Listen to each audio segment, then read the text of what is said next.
This week, our Houston Texans take on the LA Chargers. And before the season started, I actually picked the Chargers to go to the Super Bowl. I had them playing the Saints, and yeah, right now that's looking like a pretty bad prediction. But I mean, I like the Chargers. They're a cool team. Love their uniforms, their players. I like their players. Like, they got very talented players like Joey Bosa, Melvin Ingram, who I think is extremely underrated. They got Phillip Rivers. I mean, who doesn't like Phillip Rivers? They got Casey Hayward, Keenan Allen, Mike Williams, Desmond King. They got some other good players, but unfortunately, the Chargers are also a very injured team. Players like Derwin James, Hunter Henry, Trevor Williams, Adrian Phillips, they're all going to be out for this game. They're, like I said, an extremely injured team at the moment, and for the most part, the Chargers year to year seem to be a pretty injury-filled team. Their starting left tackle's also out. Melvin Gordon actually is holding out, so that's another star player that they're currently missing. Well, I wouldn't say they're actually missing Melvin Gordon because Austin Eckler and Justin Jackson have been doing a pretty good job filling in for Melvin Gordon, so I'm sure the Chargers don't miss Melvin Gordon at all, but Melvin Gordon is still a very talented running back, so that's another star player that they're missing. Now, coming into the game, both the Texans and the Chargers are currently sitting at 1-1, and in my opinion, I feel like both the Texans and the Chargers are kind of underperforming, especially in week 2. You had the Texans taking on the Jaguars, where the Texans should have completely smacked the Jaguars around, but they ended up barely escaping with a win. And then you had the Chargers, who should have smacked around the Lions, who actually ended up losing by a score of 13-10. So the Texans and the Chargers are both kind of struggling here early on. And, maybe this week, week 3, can be like a bounce back week for one of these teams where one of them finally gets their season going and finally starts looking how they're supposed to look.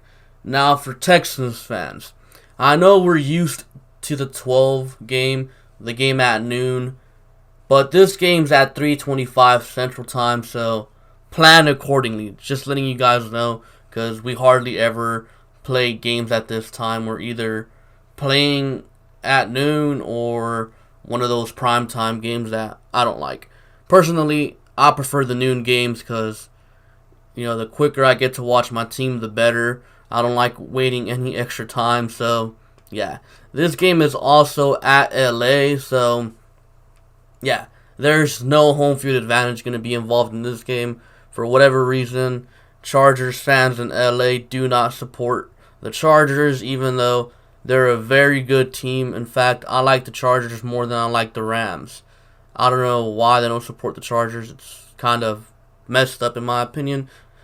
Honestly, I think the fact that they moved to LA is more messed up. They should have just stayed in San Diego. Like, even to this day, I still catch myself saying the San Diego Chargers. The Chargers don't belong in LA, man. Send them back to San Diego. But, let's just get into these matchups. Let's start off with the Chargers offense versus the Texans defense. Let's start off with the run game. I think in the run game, the Texans defense has the advantage. Now, the Texans defense should be able to completely shut down the Chargers run game, in my opinion. The Chargers offensive line is one of the worst in the league. The Lions did a good job of stopping the run for the most part last week. And I say for the most part because they stopped Eckler in the run game, but they couldn't really stop Justin Jackson. Even though Justin Jackson got a few carries, he had over 50 yards. But still, they couldn't really stop him. But in my opinion, the Texans have a way better front seven than the Detroit Lions. So I fully expect the Texans front seven to completely shut down Austin Eckler and Justin Jackson in the run game. Like, I don't see them really doing much. I mean, the Texans shut down Leonard Fournette last week, but given, the Jaguars didn't have a quarterback that game, so the Texans were able to kind of put more players in the box to stop Leonard Fournette. And with the Chargers, you can't really do that because, of course, you're going up against Phillip Rivers, one of the better quarterbacks in the league.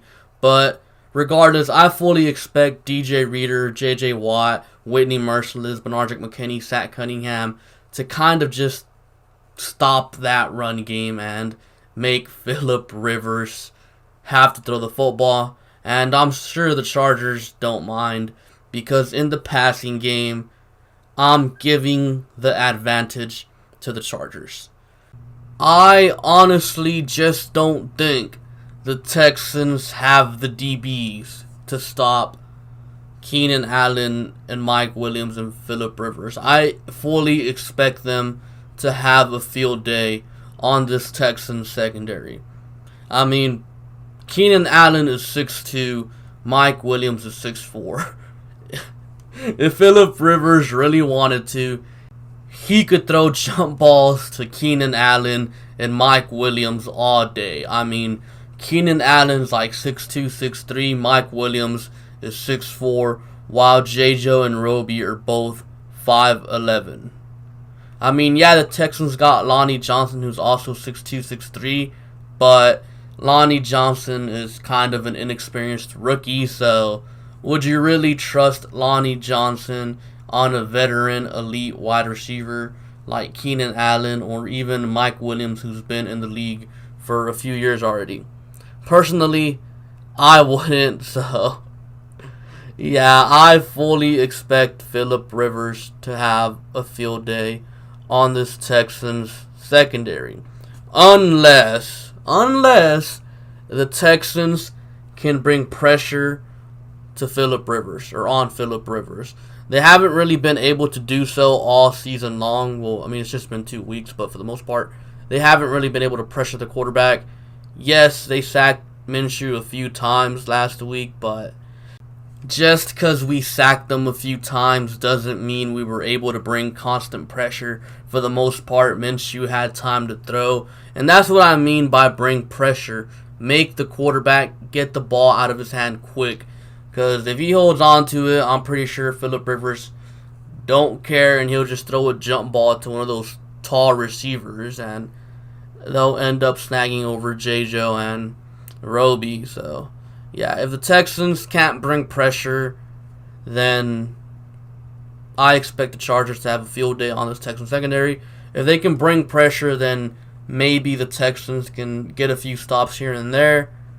But like I said, Watt hasn't really brought pressure this season. Most of the pressure has been Merciless. So I expect Merciless going up against a backup left tackle to have a very good game. And, hopefully Charles Omenihu gets involved again this game. Maybe Jacob Martin can get involved as well. I think both Omenihu, especially Omenihu and Jacob Martin, have both earned more playing time. And hopefully Cornell, start sending more blitzes.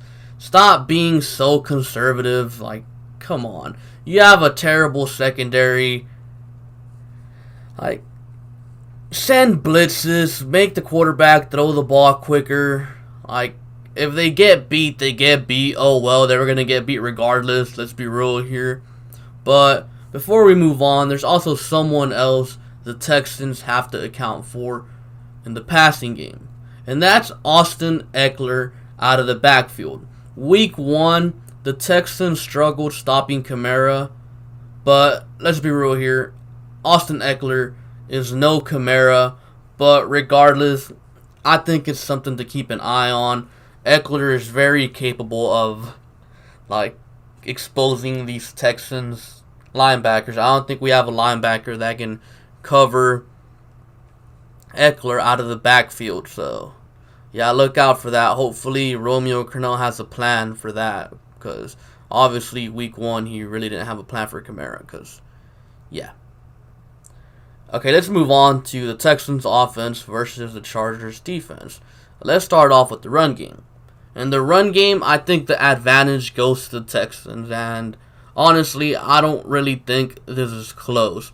Last week, the Chargers did a good job of stopping the run against the Lions, but that's the Lions. The Lions don't really run the football for whatever reason. They have Kerryon Johnson, but they don't run the football that much. I think they should, but the Chargers stopped the run well against the Lions.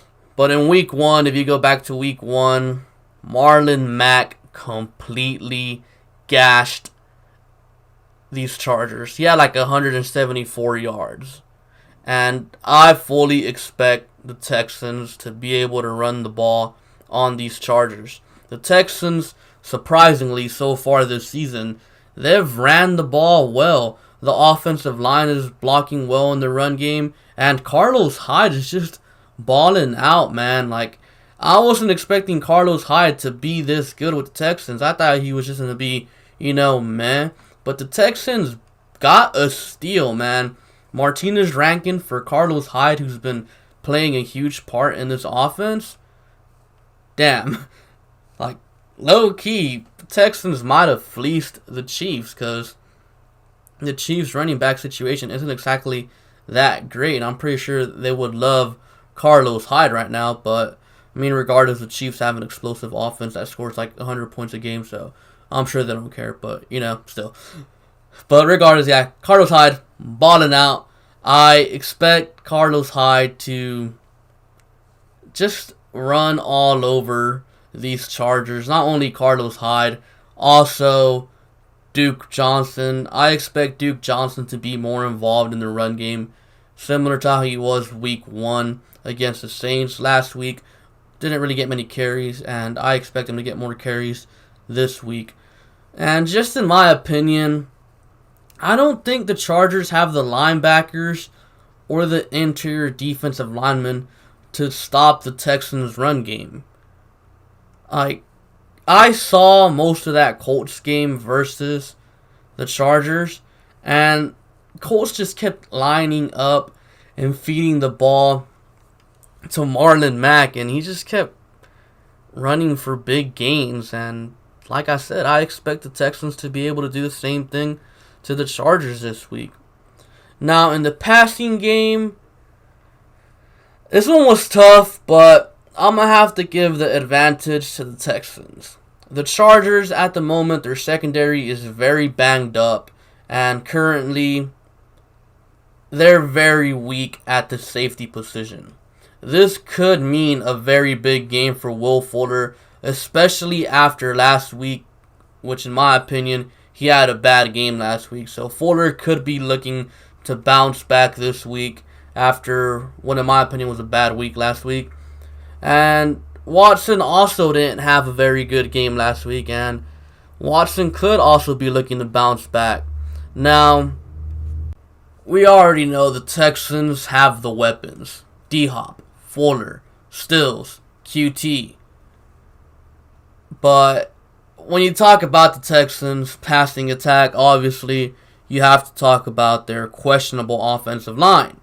The Texans' offensive line this week will be going up against Melvin Ingram and Joey Bosa, who are both very, very good, especially Joey Bosa. Now, I know Laramie Tunsil, he's going to do his thing. Whoever he's on, I think it's Melvin Ingram who plays on that side, I think Tunsil will hold his own. Rod Johnson, he's going to be going up against Joey Bosa, and I believe Rod Johnson can also get the job done. You could even, put Darren Fells over there to help him out, and I think he'll do a good job. And in fact, last week I felt like the O-line did a good job against what was a better defensive front, in my opinion, in Jacksonville. Now, the Chargers, they could do the same thing the Jaguars and Saints did, and that is blitz all game. So at the end of the day, it could be up to Watson to get the ball out quick and read the defense properly before the snap. I thought, like I said, last week against the Jaguars, the O-line did a good job. Yes, technically it says 4 sacks, but like I said, one of those sacks was Deshaun Watson running out of bounds for no gain. They counted that as a sack.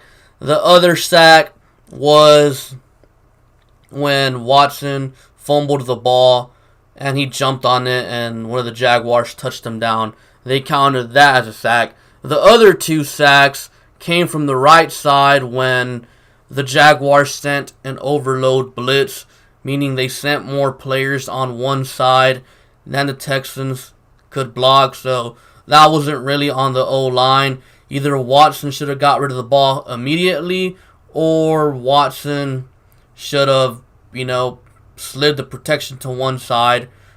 So, yeah. The O-line last week played a good game in my opinion. But now it's time for the keys to the game. If the Texans want to win this game, they're going to have to do these 3 things to win. Run the ball down their throat. Carlos Hyde has been balling out. Keep feeding him. The offensive line has been creating holes. Just run the ball. Run the ball with Carlos Hyde. Run it with Duke Johnson. Run it with, John Weeks. Run it with anyone. We can run the football this year, so run it. Get pressure on Rivers. If the Texans can get pressure on Rivers, they can get a few stops. If they can't get pressure on Rivers and that Chargers offense can probably put up 102 points on this Texans secondary. Next thing, stop Eckler out of the backfield. If the Texans can't stop Eckler out of the backfield, then they're in for a long day. They'll probably convert a bunch of third downs if they can't stop Eckler, and there'll be long, annoying drives. So stop Eckler out of the backfield. Now, my prediction for this game. I got the Texans winning 31-27. In my opinion, there is absolutely no reason why this Texans team should be putting up less than 28 points a week. Last week, they put up 13, and in my opinion, that was pathetic. I expect Deshaun Watson to bounce back this game. I believe last week, Deshaun Watson, since it was his birthday weekend, I believe he was hungover. As funny as that may sound, I really believe that was the case. Watson looked off. He looked sluggish, slow. He had no energy, so I wouldn't be shocked if he was actually hungover from, his birthday weekend. So, yeah, I expect Watson to have a bounce back game this week. And I also expect J.J. Watt to finally show up. Watt, week 1, didn't do anything. Week 2, got a little bit involved in the run game, or, stopping the run. This week, I expect J.J. Watt to have a J.J. Watt-esque game. 4 tackles for a loss, 2 sacks, a forced fumble, 1 batted down pass. I expect JJ to completely dominate this game. If JJ can't dominate in this game against a very bad offensive line, then maybe it's true. JJ lost a step. But who knows if JJ will do anything. Hopefully, at least, we know Merciless will show up. And maybe Charles Omenihu or someone else, Jacob Martin, can also get some pressure because they can't just be Whitney out there doing it alone. But I do have the Texans winning this game. It'll be a small shootout, like I said, 31-27. I still expect Phillip Rivers to have success throwing the football. I just do not trust the secondary, man. Like, J-Joe, he looked terrible last week. And Lonnie's too inexperienced. And Roby, even though he's been doing well, he needs to get his hands on the ball, man. Like, yeah, it's cool and all that he makes a tackle as soon as the ball gets there, but at some point, he has to stop allowing completions, So, yeah, that's my prediction for this game. Comment down below your own prediction for this game. Be sure to like and subscribe. Thank you for watching, and I'll catch you guys later. Peace.